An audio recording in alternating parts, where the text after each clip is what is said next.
চিত্তরঞ্জন দাস ময়মনসিংহ সফরে গেলে তার ভাষণ শুনে ভাষা নিয়ে অনুপ্রাণিত হন। 1919 সালে কংগ্রেসে যোগদান করে খেলাফত আন্দোলন ও অসহযোগ আন্দোলনে যোগ দেন। আসামের ধুবড়ী জেলার ব্রহ্মপুত্র নদীর ভাষাচরে আয়োজিত প্রথম কৃষক সম্মেলন থেকে তার নামের সাথে ভাষানী যুক্ত হয়। 1949 সালের 23 জুন তিনি পূর্ব পাকিস্তান আওয়ামী লীগের সভাপতি নির্বাচিত হন। 1976 সালের 17 নভেম্বর মৃত্যুবরণ করেন তিনি। বন্ধুরা, আজ আমাদের সঙ্গে স্টুডিওতে রয়েছেন কবি ও গবেষক ডক্টর সোহাইব জিবরান। এবারে কথা বলছি তার সঙ্গে। স্বাগত আপনাকে আমাদের আজকের কুইজ শোতে। কেমন আছেন? কেমন লাগছে আমাদের আজকের কুইজ শোতে? জি, আরো ভালো লাগবে অবশ্যই আমাদের বন্ধুরা যখন ফোন দিবেন তখন, আশা করছি। আচ্ছা, আপনার কাছ থেকে আমি প্রথমেই জানতে চাইবো যে আজ বাংলা ভাষার অন্যতম শ্রেষ্ঠ লেখক কমল কুমার মজুমদারের জন্মদিন এবং আপনি দীর্ঘদিন যাবৎ ওনার সাহিত্যকর্ম নিয়ে গবেষণা করছেন। তো প্রথমেই জানতে চাই যে ওনাকে কেন বাংলা সাহিত্যের দুর্বোধ্যতম লেখক বলা হয়? ধন্যবাদ তাসলিমা। আমি এই প্রশ্ন উত্তর দেওয়ার আগে একটু এনটিভি কর্তৃপক্ষকে ধন্যবাদ দিতে চাই। এই জন্য দিতে চাই যে কমল কুমার মজুমদার দীর্ঘদিন ধরে লেখালেখি করেছেন, কিন্তু তার মূল্যায়ন ঠিক সেরকম হয়নি। আর আমরা যে থেকে বুঝি একটুখানি তরল বা বাজারি লেখক তা ছিলেন না, এই জন্য তার পরিচিতিও তৈরি হয়নি। তবু প্রতি বছর কমল কুমার মজুমদারের জন্মদিনে, মৃত্যুদিনে এনটিভি কর্তৃপক্ষ কিছুটা হলেও তারা আমাদেরকে একটা কিছু করছেন তারা, এবং আজকেও তারা স্মরণ করতে ভালো লাগছে তার জন্য। হ্যাঁ, যেটি বলছিলেন আপনি যে কেন দুর্বুদ্ধ মনে হয়, দুর্বুদ্ধ মনে হওয়ার অনেক কারণ থাকতে পারে। কারণ ভাষা দিয়ে কমিউনিকেশন তৈরি হয়, মতো কোডিং ডিকোডিং হয়। তা আপনি আমাকে কেন বুঝতে পারছেন বা আমি আপনার প্রশ্ন কেন বুঝতে পারছি, এই জন্য যে আমরা একই ভাষা গোষ্ঠীর মধ্যে বাস করছি, একই সংস্কৃতি ধারণ করছি আমরা। ওটা যেমন হয় যে হঠাৎ করে আমরা দুটো সংস্কৃতির মুখোমুখি হই, আমরা যে ডিকোডিংটা আলাদা হয়ে যাচ্ছে, আর আপনার প্রশ্ন বুঝতে পারবো না আমরা। তো আমরা যে ভাষা দিয়ে ব্যবহার করি বা সাহিত্য যেটা লেখালেখি করছে বা লেখালেখি হচ্ছে যেটা, এটি কিন্তু তৈরি করা ভাষা। যে কোনো প্রমিত ভাষায় তৈরি করা ঠিকই আছে, তার সাথে বাংলা ভাষাটা ইতিহাস হচ্ছে যে এটি আমরা এখন যে রূপে পেয়েছি এটা তা ছিল না। এটা মূলত 19 শতকে যখন এখানে বাঙালি রেনেসাঁস হলো, যেটা বলি আমরা কলকাতায় 19 যেটা হলো, এটা মূলত ইউরোপীয়করণের ফলাফল। তো লর্ড ম্যাকলে বলেছিলেন যে আমরা এমন একটি ভারতীয় তৈরি করবো যাতে দেখতে ইন্ডিয়ান মনে হবে, ভারতীয় মনে হবে, কিন্তু তার রুচি হবে ইউরোপীয়, এবং তারা সেই শিক্ষা সিদ্ধ তৈরি করেছিলেন তারা। ফলে এই দীর্ঘ 200 বছরে এটা বিরাট একটা বিচ্ছিন্নতা বোধ তৈরি হয়েছে সংস্কৃতির সাথে, ভাষার সাথে, আমাদের সবকিছুর সাথে। কমল কুমার এর আগের অংশ নিয়ে কাজ করেছেন। আসলে তিনি আগের অংশকে উনি পুনর্জাগরণ করেছেন, পুনর্জাগরণ করেছেন আমাদের ভাষাকে।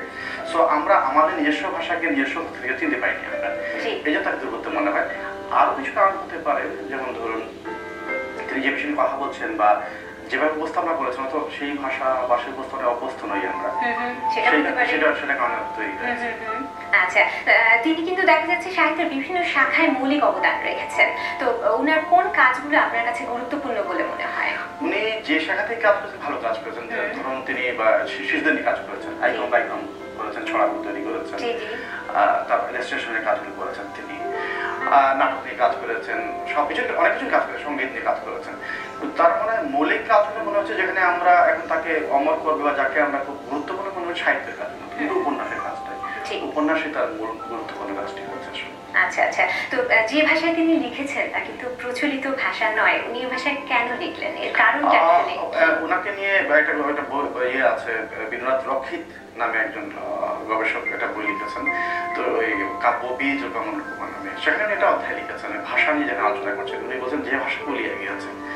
তো সুদিন বলেছিলাম আমরা যে ভাষায় অভ্যস্ত এখন, যেটাকে কমল কুমার বলেছেন খুকুগত, তরল খুকুগত, খুকুগত যে অভ্যস্ত আমরা, কোনোভাবে খুকুগত নয় এটা আসলে।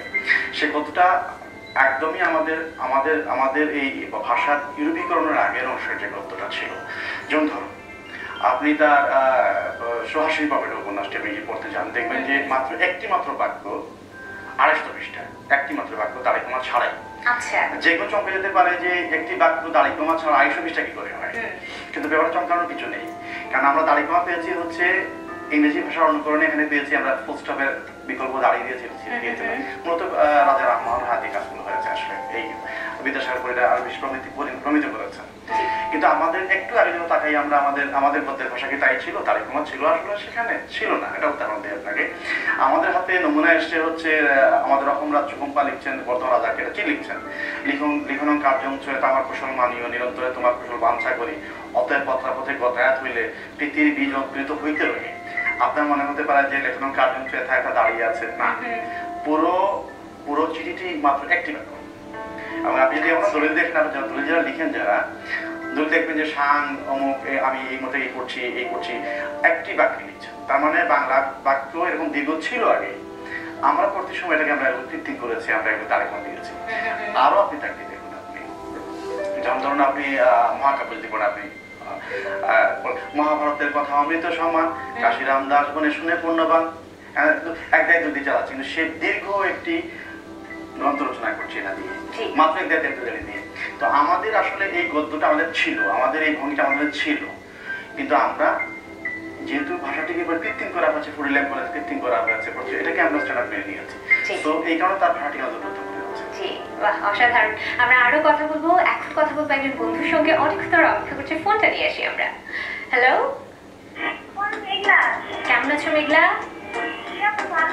আচ্ছা, বলো কোন বিভাগ থেকে প্রশ্ন নিয়ে কুইজে অংশগ্রহণ করতে চাও? বাংলা ও বাঙালি। কোন ক্লাসে পড়ছো তুমি, বলো? কোন স্কুল?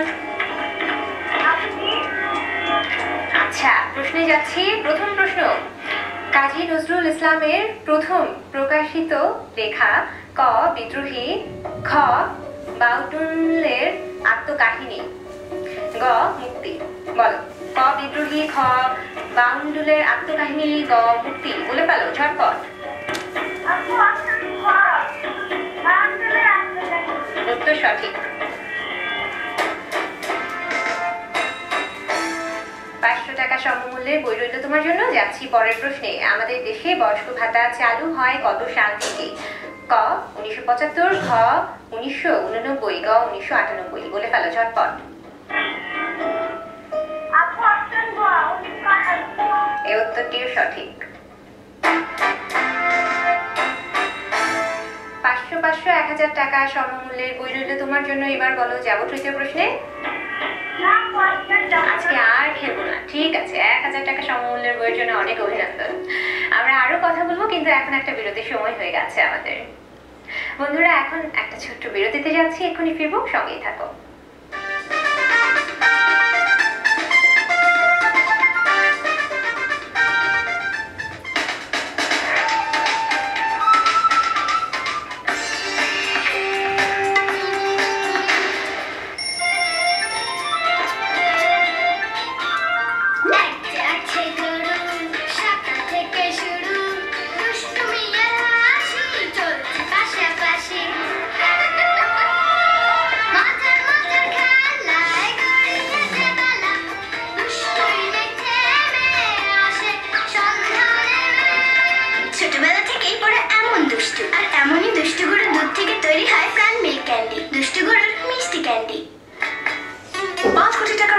চ্যালেঞ্জে একদিকে ফেয়ার এন্ড লাভলি, অন্যদিকে আছে 300-400 টাকার বিদেশি ক্রিম।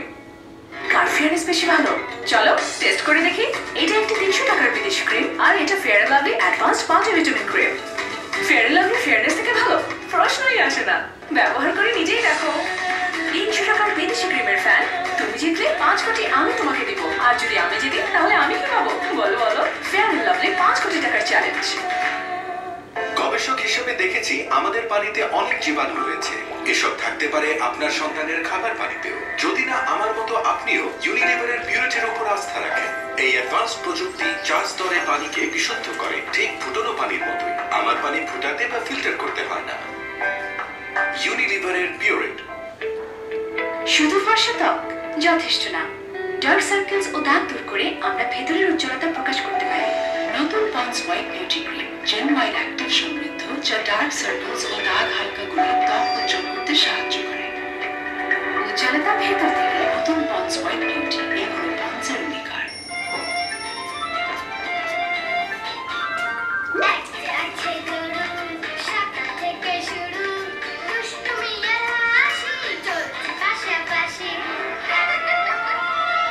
Mother,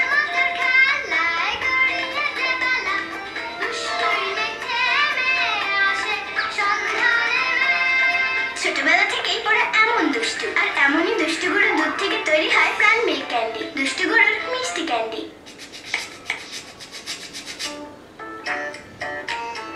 দ্বিগুণ শক্তিশালী পেপসোডেন্ট জার্মের চেকের সাথে একটি আকর্ষণীয় pencil box free. Flight miss, show miss, no way. চলো বাসে, কিন্তু রেডি হবো কখন? ওয়াও, কি ঝলমলে! রাত পর্যন্ত কি ঝলমলে ভাব থাকবে? এই ঝলমলে ভাব যাবে না, চলো। আমি 5টি প্রাকৃতিক তেলের সংমিশ্রণে তৈরি করেছি নতুন সানসিল্ক ব্ল্যাক শাইন, যা চুলকে নালিশ করে গভীর থেকে, তাই চুল কালো ঝলমল থাকে অনেকক্ষণ। ওয়াও, এখনো ঝলমলে।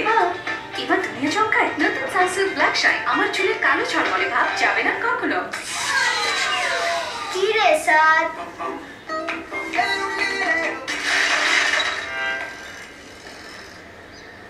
কঠিন সমস্যার সমাধান করতে বাচ্চারা টাইম নেয় না। এই জন্য আমার আছে সার্ফ এক্সেল, যা সবচেয়ে কঠিন দাগ দূর করে অর্ধেক সময়ে। নতুন সার্ফ এক্সেল। কতটুকু শক্তি আছে ভ্যাসলিনের ত্বক সুস্থ করার দেখার জন্য একটি পাতায় আমরা ট্রিপল পিউরিফাইড ভ্যাসলিন ব্যবহার করলাম, অন্যটিতে কিছুই না। কিছুদিন পরেই পার্থক্যটা দেখা যায়। যদি এটা একটি পাতাকে এতটা সজীব রাখতে পারে, তবে ভেবে দেখুন সেটা আপনার ত্বকের জন্য কি করতে পারে। অরিজিনাল ভ্যাসলিন পেট্রোলিয়াম জেলি থেকে ভালো আর কিছুই নেই। ব্যবহার করুন অরিজিনাল ভ্যাসলিন পেট্রোলিয়াম জেলি। এমন বিশুদ্ধতা আর কোনো জেলিতে নেই। এটাই ভ্যাসলিনের ত্বক সুস্থ করার শক্তি।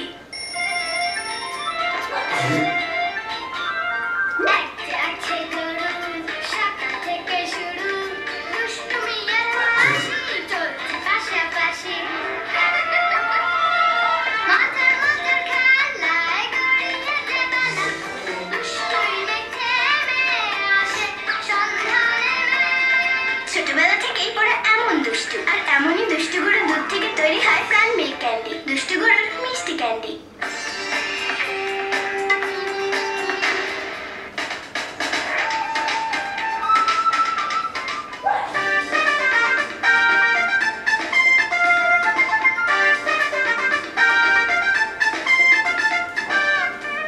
বিরতির পর ফিরে এলাম আয়োজনে। আজ আমাদের সঙ্গে স্টুডিওতে রয়েছেন কবি ও গবেষক ডক্টর সোহেল জিবরান।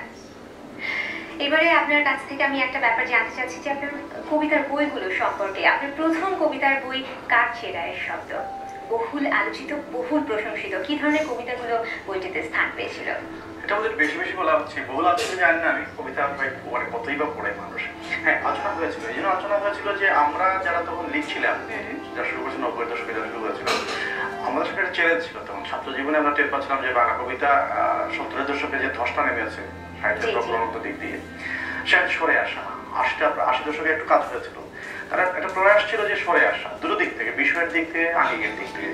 মূল চ্যালেঞ্জটা ছিল যে আঙ্গিক থেকে সরে আসা, যে আঙ্গিক থেকে এই একই কথা বলে যাওয়া, তরল ভাষায় কথা বলে সরে আসার ব্যাপারটা ছিল। সেই জন্য এই কবিতার বইয়ের মধ্যে বেশিরভাগ কবিতা, হ্যাঁ কবিতা শেষ পর্যন্ত আমরা আত্মার কথা বলেছি, আমার জাগরণের কথা বলেছি, শৈশবের কথা বলেছি, এগুলো চিরান্ত ব্যাপার ছিল, কিন্তু ভাষাটা খেয়াল করেছি আমরা যে এটাকে সরানো যায় কিনা। এই জন্য এই গ্রন্থের মধ্যে দেখবেন যে অনেক রকম ভাষা নিয়ে কাজ করা হয়েছে। যে বাইবেলের যে ভাষা ব্যবহার করা হয়েছে, কেজি ব্যবহার করেছে, সেটা আমি যেমন ব্যবহার করেছি আমি। আবার দেখবেন যে আমাদের মহাভারতের যে বলার ভঙ্গি, সেটা নিয়েছি।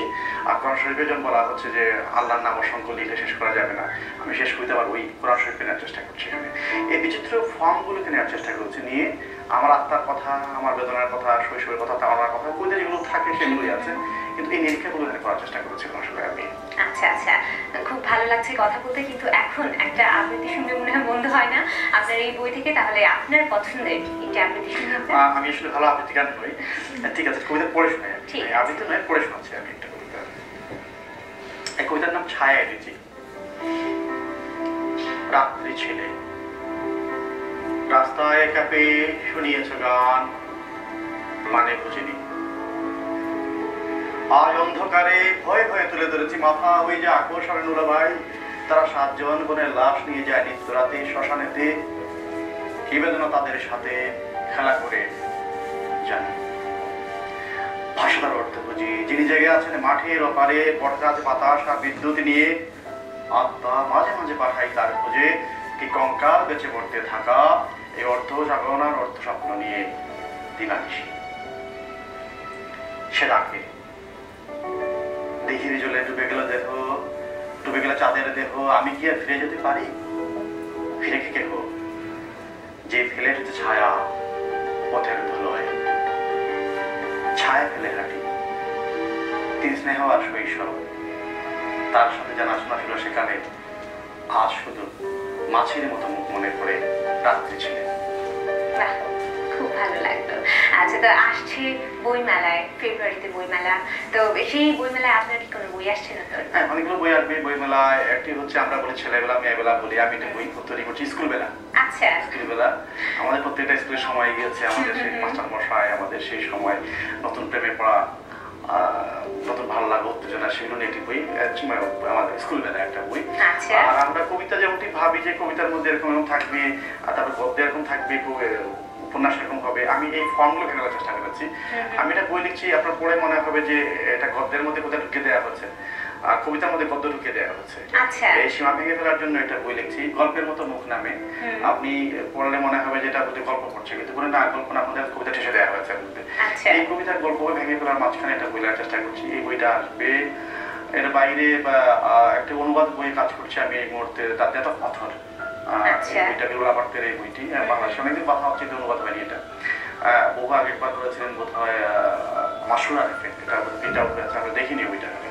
এটাকে আমি সরল বাংলায় একদম একদম আক্ষরিক নয় ভাবানুবাদ করছি এটাকে আমি। এই বইটা বোধ হয় আসবে, আসলে একটা নতুন কাজ হবে মনে হচ্ছে, এটা আসবে। আর আমার কিছু স্মৃতিচারণের বই আছে। হ্যাঁ, পুরো হয়নি খুব এটা এখন, না না অবশ্যই না, তবুও আর কি বেশ সময় পার করে আসলাম, তো হাফ সেঞ্চুরি প্যাক হতে চললো, 40-এর কোটা পার হচ্ছি। তো সেই ওই ফেলে আসা জীবনটাকে নিয়ে আবার ফিরে তাকানো, টুকরো টুকরো করে দেখা, ফেসবুকে লিখছিলাম এগুলো নিয়ে মাঝে মধ্যেই, সেগুলো মিলিয়ে একটা বই হতো আসবে বই মনে হয়। আচ্ছা, অবশ্যই আমরা আশা করছি, আমরাও মানে আপনার বইয়ের সুন্দর সুন্দর লেখার জন্য অপেক্ষা করছি। অবশ্যই আমরা আরো কথা বলবো, একজন বন্ধু রয়েছে সঙ্গে, ফোনটা নিয়ে নিই। নিশ্চয়ই। হ্যালো, কেমন আছো? আচ্ছা, বলো কোন বিভাগ থেকে প্রশ্ন করবো? English for today. কোন ক্লাসে পড়ছো তুমি বলো তো? আচ্ছা, ইংরেজি সাবজেক্টের পাশাপাশি অন্যান্য সাবজেক্টগুলো ভালোভাবে পড়তে হবে, তাহলেই পরীক্ষার ফলাফল ভালো হবে। ঠিক আছে, যাচ্ছি প্রশ্নে। প্রথম প্রশ্ন, there is no alternative dash training A2 before C10 বলো। আপু অপশন এ 2। আচ্ছা, তো সঠিক। 500 টাকা সমমূল্যে বই রইল তোমার জন্য। যাচ্ছি পরের প্রশ্নে, he did not let me dash the guitar A to play, B play, C playing বলো। এটাও ঝটপট বলে ফেলো।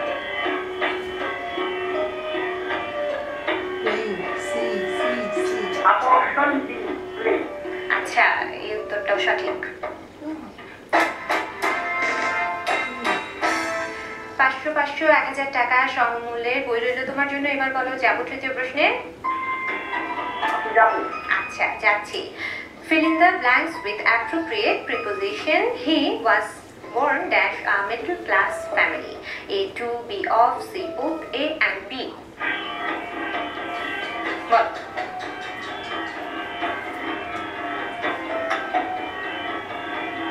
বলে ফেলো জলদি। আপু অপশন বি অফ। উত্তর সঠিক। 2000 টাকা সমমূল্যের বইয়ের জন্য অনেক অভিনন্দন। আরো একজন বন্ধু রয়েছে সঙ্গে। হ্যালো হ্যালো, কেমন আছো? আচ্ছা, বলো কোন বিভাগ থেকে প্রশ্ন করবো? বাংলা ও বাঙালি। কোন ক্লাসে পড়ছো তুমি বলো? আচ্ছা, প্রশ্নে যাচ্ছি। প্রথম প্রশ্ন, বাংলাদেশ জাতিসংঘের কততম অধিবেশনে সদস্য পদ লাভ করে? ক 30, খ 29, গ 32 বলে ফেলো জলদি। বলেছো? আচ্ছা, বলেছো খ। আচ্ছা, প্রথমে বলেছো অপশন খ 29, উত্তর সঠিক। 500 টাকা সমমূল্যের বই রইল তোমার জন্য। যাচ্ছি পরের প্রশ্নে। ওরা 11 জন চলচ্চিত্রের মূল পটভূমি কি? ক বাংলাদেশের মুক্তিযুদ্ধ, খ 52 এর ভাষা আন্দোলন, গ সিপাহী বিদ্রোহ বলো।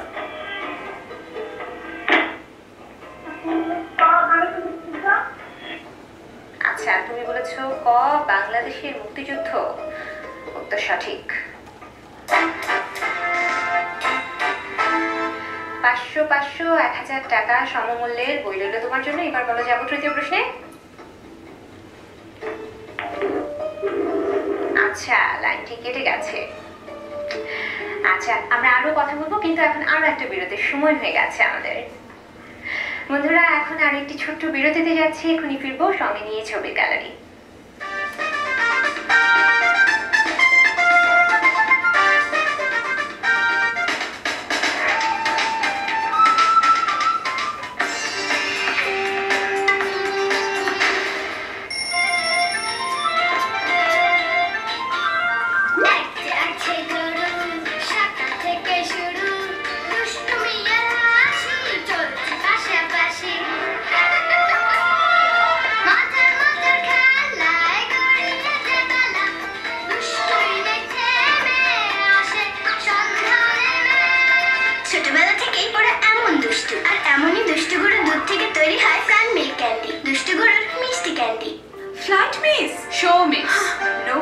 চলো বাসে, কিন্তু রেডি হবো কখন? ওয়াও, কি ঝলমলে! রাত পর্যন্ত কি ঝলমলে ভাব থাকবে? এই ঝলমলে ভাব যাবে না, চলো। আমি 5টি প্রাকৃতিক তেলের সংমিশ্রণে তৈরি করেছি নতুন সানসিল্ক ব্ল্যাক শাইন, যা চুলকে নারিশ করে কোভিড থেকে, তাই চুল কালো ঝলমলে থাকে অনেকক্ষণ। ওয়াও, এখনো ঝলমলে! এবার দুনিয়া চমকায় নতুন সানসিল্ক ব্ল্যাক শাইন। আমার চুলের কালো ঝলমলে ভাব যাবে না কখনো। কি রে সাদ?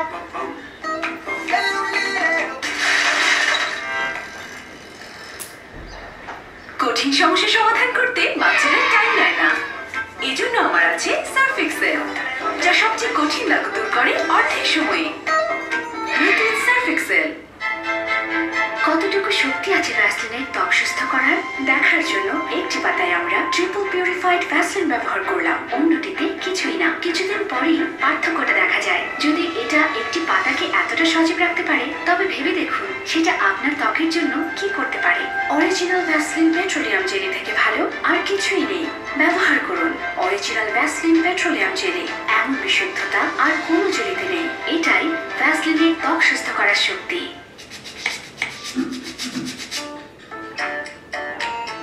তিনগুণ শক্তিশালী পেপসোডেন্ট জার্মের চেকের সাথে একটি আকর্ষণীয় pencil box free.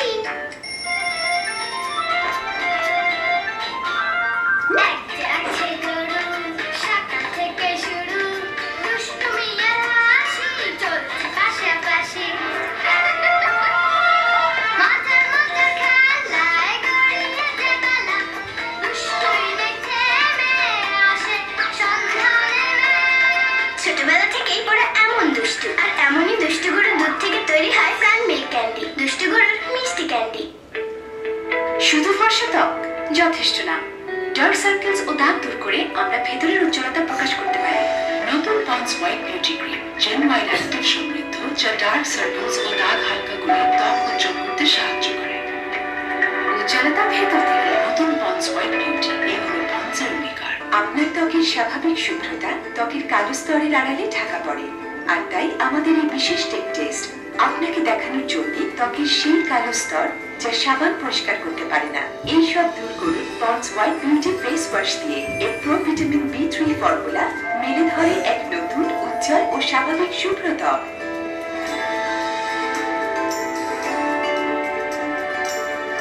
Ponds white beauty face wash মেলে ধরুন আপনার স্বাভাবিক শুভ্রতা।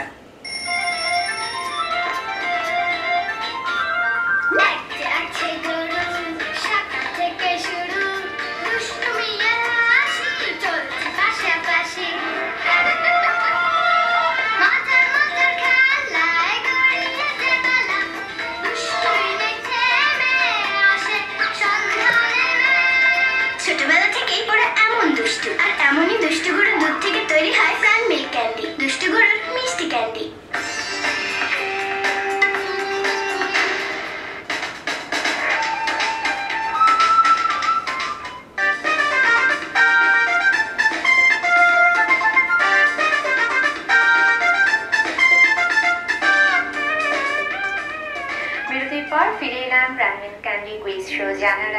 বলার আছে অনুষ্ঠান নিয়ে। এবারে আমরা কিন্তু ছবির গ্যালারি দেখছি। ফোন লাইনে কোন বন্ধু রয়েছে? হ্যালো,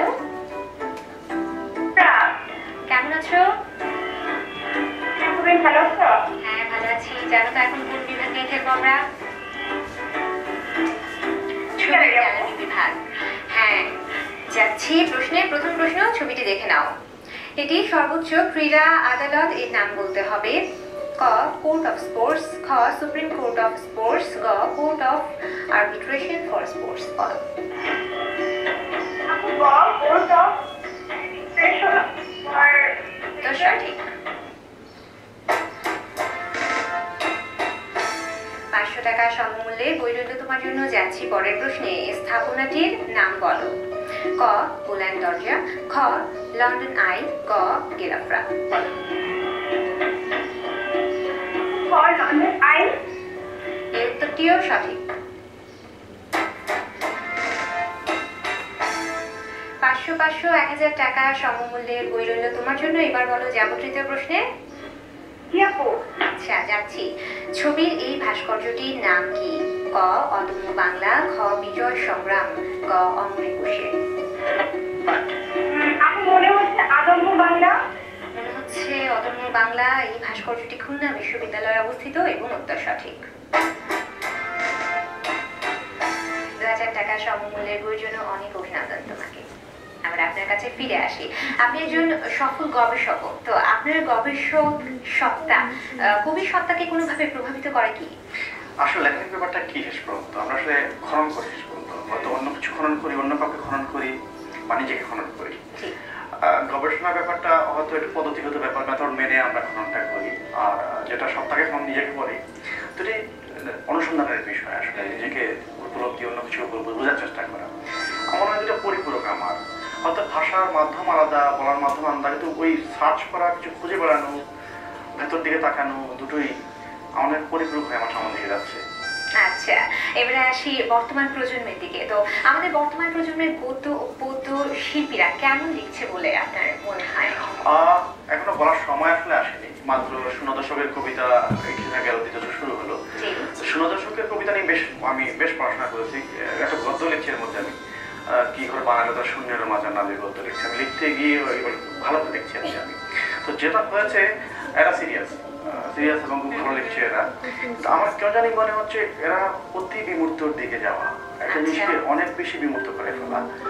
হ্যাঁ বিমূর্ত তো হবে, ঠিক আছে, কিন্তু সেটা যদি বিমূর্ত যদি শেষ পর্যন্ত একটা মূর্ত কিছু না করে, আমি শেষ পর্যন্ত এটা কমিউনিকেট হতে চাচ্ছি কিছু, এটা সেটা হতে পারে স্মৃতি হতে পারে, এটা আমার অনুভূতি হতে পারে, এটা বোধ হতে পারে। সামহাও কোথাও আমাকে কমিউনিকেট করতে হবে। কমিউনিকেশন বন্ধ হয়ে গেলে সম্ভব হবে না। এই ব্যাপারটা তো আত্মস্মৃতি, আত্মকথন, আত্মকুণ্ডলার ব্যাপারটা এত বেশি তীব্র আকার ধারণ করেছে, এই বিপদটা পার করতে হবে।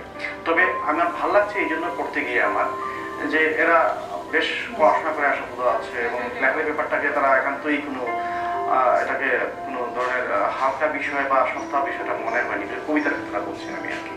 আমি আশাবাদী, তাদের আশাবাদী না বলতে পারবো না, বলা ঠিক হবে না। কবিরা অনেক বেশি আত্মপ্রেমী, সেন্সিটিভ, কারণ নাম বলে বসলে অন্য কষ্ট পাবেন। তারা অনেকে ভালো লিখছেন, সত্যি ভালো লিখছেন, আমি বুঝতে পারবেন তাদের। এই যে এখন যারা আমাদের ছোট্ট বন্ধুরা রয়েছে বা আমাদের অনুষ্ঠানে যারা ফোন দেয়, তারা কিন্তু অনেক সময় দেখি আমরা অনেক বেশি আগ্রহী। তো তারা কিভাবে এই ছোটবেলা থেকে নিজেদেরকে প্রস্তুত করে তুলবে? আমরা যখন শুরুতে আমরা যোগ বিয়োগ শিখি, সংখ্যা শিখি, অক্ষর শিখি, তারপর অক্ষরটি বড় বাক্য তৈরি করি, আমরা পেরা তৈরি করে ফেলি আমরা। ঠিক তাই যারা লিখছে বা যেমন সাহিত্য তৈরি হয়, এটা একটু জটিল লেখা থাকে, একটু থাকে। তো সে কারণে হবে কি, তারা শুরুতে যদি একটু সামনে আগে থাকে পড়াশোনা করতে করতে সে বুঝতে শুরু করবে। এখন যদি ক্লাস 5-এর ছেলেকে আমি এটা ক্যালকুলাস অঙ্ক দিয়ে বুঝতে পারবো না, আসলে ওরা যখন ক্লাস 9-এ যাবে সে বুঝতে পারবে ঠিকই। তো ঠিক এভাবে তারা নিয়ে তৈরি করে তারা সেটা পারবে। আর এখন জানলা অনেক খুলে গেছে। মানে আমাদের সময় একটা বই জোগাড় করতে হতো, দূরের গ্রামের ছেলে বই খুঁজেই পেত না। এখন অনলাইন হয়েছে, নেট চলে এসছে, সবকিছু সহজে পাওয়া যাচ্ছে, মানে দুর্লভ জিনিস সহজে পাওয়া যাচ্ছে। তাদের সম্ভাবনা অনেক বাড়তে বেশি আর কি। আমরা যে সময়টা পার করেছি শুধু মুদ্রিত বই আমরা পেয়েছি, আমরা এখন তো অনলাইন বই পাচ্ছে, সবই পাচ্ছে, সম্ভাবনা অনেক বেশি তাদের মধ্যে এবং তারা অনেক ক্রিয়েটিভ। আমি যখন মাঝে একটা খবর পাই তাদের সম্পর্কে, অনেক ক্রিয়েটিভ তারা, অনেক সম্ভাবনা হয় তারা। আচ্ছা, তো এবার আবারও কমল কুমার মজুমদারকে আমরা স্মরণ করতে চাই। তো তার জন্ম শতবর্ষ কিভাবে উদযাপিত হলো? জন্ম শতবর্ষ ঠিক একদিন ধরে ব্যাপার তো না, পুরো বছরব্যাপী হচ্ছে। অনেক কিছুই হচ্ছে তাকে নিয়ে। এই বছরের মাঝামাঝি সময় ঢাকা বিশ্ববিদ্যালয়ের প্রথম বাংলা বিভাগে তারা উৎসব করলো, জন্মশতবর্ষ সেমিনার করেছে তারা। তারপর চট্টগ্রামে একটি আলোচনা সভা হয়েছে, মায়া, এখনো মায়ার হয়ে গেল নাম দিয়ে বোধহয় হলো, চট্টগ্রাম শহরে হলো এটা। আর খড়িমাটির পত্রিকা করেছিল। 3টি লিটল ম্যাগাজিন বেরোচ্ছে তাকে নিয়ে, বাংলাদেশ থেকে সংখ্যা কমল সংখ্যা হচ্ছে। আমরাও কাজ করেছি বোধহয়, এই যে কমল কুমার সংখ্যা একটা দেখতে পাচ্ছেন বোধহয়, এটা আমরা করেছি আমরা। তার একটি মাত্র উপন্যাস কেন্দ্র করে অন্তর্জাল যাত্রা উপন্যাসের উপরে এটা সংখ্যা করেছি আমরা। সংখ্যা শুধু এই উপন্যাসের বিষয়ে একটি সংখ্যা করেছি। তাকে নিয়ে একটা সারগ্রন্থ প্রকাশিত হচ্ছে, কমল কুমার জন্মশতবর্ষ, একটা উৎসব হবে ডিসেম্বরের দিকেই হবে এটা হবে। তাকে এটা ফিল্ম ফেস্টিভ্যাল হবে, তার অনেকগুলো সাহিত্যকর্ম নিয়ে ছবি তৈরি হয়েছে, চলচ্চিত্র তৈরি হয়েছে, জানেন আপনারা। সবগুলো ছবি মিলে একটা ফিল্ম ফেস্টিভ্যাল চিন্তা করছে ডিসেম্বরে হবে, ঢাকার বাইরে কোথাও করা হবে এটা। এটা হচ্ছে দৈনিকগুলো সাহিত্য পাতা বের করছে তারা, সমকালে এই নেক্সট শুক্রবারই হচ্ছে সংখ্যা করবে, প্রথম আলো কথা সেগুলি সংখ্যা করবে তারা। এই কাজগুলো হচ্ছে, আর আপনারা তো এই মুহূর্তেই করছেন। জি অবশ্যই। আচ্ছা, তো আমরা তরুণ প্রজন্মদের নিয়ে কথা বলছিলাম, তো সেই প্রসঙ্গে আসি আরেকবার, যে তার কাছ থেকে বা তার সাহিত্য পাঠ থেকে তরুণ প্রজন্মের লেখকরা কিভাবে লাভবান হতে পারে বলে আপনি মনে করেন? কমল কুমার একটা রচনার নাম আছে, প্রবন্ধের নাম হচ্ছে কথা এক ইশারা বটে। আচ্ছা, প্রবন্ধের নাম। তো এই ইশারাগুলো ধরতে পারা, কে আমি, আমার জাতিসত্তার পরিচয়টা কি, এই নিজেকে বুঝতে পারা জিনিসটা। কমল কুমার তার রচনার ভেতরে এই ইশারা রেখে গেছেন, তার লেখার ভেতরে, তার রচনার ভাষার ভেতরে আছে, বিষয়ের ভেতরে আছে। নিজেকে ফিরে তাকান, আমরা কি কোথাও নিজেকে হারিয়ে এসেছি? এখন কি আমার যে আমাকে চিনি সেটা কি আসলেই আমি, নাকি অন্য কাউকে আমি নিজের মনে করছি আসলে? এই জায়গাটা যদি কমল কুমার দিয়ে তাকাই আমরা, কোথাও বোধহয় আমরা কিছুটা হারিয়ে এসেছি। তো যে যাকে হারিয়ে ফেলে এসেছি 200 বছর আগে, আমার বাঙালি সত্তাকে, আমার ভাষাকে, নিজস্বতাকে, কমল কুমার সে জায়গাতে আবার ইশারা দিয়েছেন। এই তরুণরা যারা লিখবে, আগামী প্রজন্ম যারা লিখবে, যদি তারা কমল কুমারের ইশারা ধরতে পারে, যদি তারা তার এই শিক্ষা নিতে পারে, তাহলে তাদের পক্ষে নিজের পায়ে দাঁড়ানো। আপনি দেখুন আজকে ইউরোপ কেন লাতিন আমেরিকা নিচ্ছে, এই জন্য নিচ্ছে লাতিন আমেরিকা তাদের আইডিয়া নিয়ে বেরিয়ে এসছে, তারা তাদের ম্যাজিক বাস্তবতা নিয়ে এসছে। তারা এটা যদি ইউরোপের মতো লেখা তাকে খেয়াল করতো না। তো আমরা যখন আমার বাউলের মতো, আমার পাপাচারীর মতো, আমার কাব্যের, আমার বৈষম্যতাগুলো বাহ হতে পারি, তখন সবাই বিস্মিত হয়ে থাকা, মানে এটা আমার। কমল কুমারের এই ইঙ্গিতগুলো আছে, যদি আমরা ধরতে পারি, আমি আশাবাদী। আমাদের তরুণরা পরিশ্রমী। কমল কুমার যে ইঙ্গিতগুলো রেখে গেছেন তো সাহিত্যকর্মের ভেতর, তার চিত্রকলার ভেতর, এগুলোতে আমরা সেই জোগাড় করবো, আমরা আমাদের প্রয়োজনে একদিন দাঁড়াবো। অবশ্যই। আমরা কিন্তু এখন পর্যন্ত আপনার কাছ থেকে অনেকগুলো বই পেয়েছি, আপনার অনেক অসাধারণ লেখনী কিন্তু এখন পর্যন্ত পেয়েছি। তো সেগুলোর ভেতর থেকে আপনার উল্লেখযোগ্য কিছু কাজের কথা বা আপনার পছন্দের কিছু লেখনীর কথা এবার শুনুন। না, খুব বেশি কাজ করিনি, মানুষ এগুলো বলতে করতে পারে, তবুও কিন্তু অনেকগুলো বই পেয়েছি। অনেক কিছু করা ছিল, আর করতে পারতাম। আমাদের জীবন জীবিকাতে দৌড়াতে হয়, বাংলাদেশে এমন হয় তৈরি হলে অবস্থা এখন যে আমরা আজকে ধরেন আপনি যদি লেখালেই করে আপনি আবার জীবন জীবিকা করতে পারবেন, এর বাইরে একটা পেশাগত জীবন রাখতে হবে। সৌভাগ্য এটা যে আমি শিক্ষকতার সাথে জড়িত, তার কারণে এটাকে হয়তো আমি এত বেশি, তবু আমাকে প্রফেশনাল লাইফ লিড করতে হয়। তো আমি এর মধ্যে মন দিয়ে আমার এই কাজের সাথে কাজটা করতে দীর্ঘদিন সময় নিয়ে করেছিলাম। আমি এরপরে দিঠান হচ্ছে উঠান জুড়ে নামে একটা কাব্য বলতে দিয়েছিল। সেই বইয়ের মধ্যে দিঠান হচ্ছে সিলেটের একটা আঞ্চলিক শব্দ। দিঠান আমরা বলি ধাঁধার মধ্যে ফেলা কোনো কিছু। ওই কাব্যগ্রন্থের মধ্যে আমরা যে বৈষ্ণবা যেটাকে বলি, আমরা যে ভাববা যেটাকে বলি, আমি ওই কাব্যগ্রন্থের মধ্যে ওই আমাদের বৈষ্ণব, আমাদের ভাব, আমাদের রহস্যময়তা, আমরা একটা সহজটা ভাব নিই। সেটা হচ্ছে কমল কুমার নিয়ে কথা হচ্ছে। কমল কুমারের বড় বোন একবার ফ্রান্সে গিয়েছিলেন, উনি আমাদের রাধা কৃষ্ণের শ্রীকৃষ্ণের মঞ্চায়ন করে দেখালেন। তো সেখানে একটা বিষয় হচ্ছে এরকম যে মঞ্চায়ন হবে, যে রাধা অপেক্ষা করছে কৃষ্ণের জন্য, কৃষ্ণ আসবে সে অপেক্ষা করছে। তো সে অপেক্ষা করছে, রাধা কৃষ্ণের খবর নেই, কারণ কৃষ্ণ তো সে অনেক গোপনী নিয়ে ব্যস্ত, সে খবর নেই। তো রাধা গাছকে জিজ্ঞাসা করছে, তমাল গাছকে বলছে, হে তমাল বৃক্ষ, তুমি দেখেছো আমার কৃষ্ণকে? ফুলকে বলছে, ফুল তুমি দেখেছো যে কৃষ্ণ যার গায়ে ত্বক তোমার মতো নরম? তো সেই সময়কার কৃষ্ণের দেখা নেই। অনেকক্ষণ প্রশ্ন পর কৃষ্ণ হেলা তুলে আসতেছে। আসার সময় আমাদের কৃষ্ণ, আমাদের রাধা লুকিয়ে যাচ্ছে। আমাদের ইউরোপিয়ান দর্শক এমন বুঝতে পারছে না। এই মেয়েটি তখন তো ডেটিংয়ের অপেক্ষা করছিল যে কৃষ্ণ আসবে, প্রেম করবে, সেই কৃষ্ণ এসে লুকোচ্ছে কেন? আমাদের যে এই রহস্যময়তা প্রেম, এই যে খেলা করা, এই যে রহস্যময়তা, মান অভিমান করা, এই যে অভিশাপের মধ্যে এগুলো থাকা, এবারটা আমাদের দেশের ব্যাপার। তো এই ব্যাপারগুলোর মধ্যে আমরা আচ্ছা। ঢুকতে পারা, কিন্তু আমার আচ্ছা, কবিতাগুলোর মধ্যে আমি এই রহস্যটা নিয়ে যাওয়ার চেষ্টা করেছি। আচ্ছা, অবশ্যই আজকে তো কথা বলতে অনেক ভালো লাগছিল, অনেক শুভকামনা রইল আপনার জন্য। আপনি আজ আমাদের অনুষ্ঠানে এসেছেন, এই জন্য আপনাকে অনেক ধন্যবাদ। আপনার ধন্যবাদ, আমি এনটিভি দর্শকদের ধন্যবাদ জানাই। আমরা সবাই যেন আমাদের চিনতে পারি, আমাদের জগতে ফিরে আসতে পারি, যে সন্তান জানতে পারি। ধন্যবাদ সবাই। বন্ধুরা, ধন্যবাদ তোমাদেরকেও এতক্ষণ আমাদের সঙ্গে থাকবার জন্য। আগামী পর্বে আবারও দেখা হবে, আজ এখানেই বিদায় নিচ্ছি।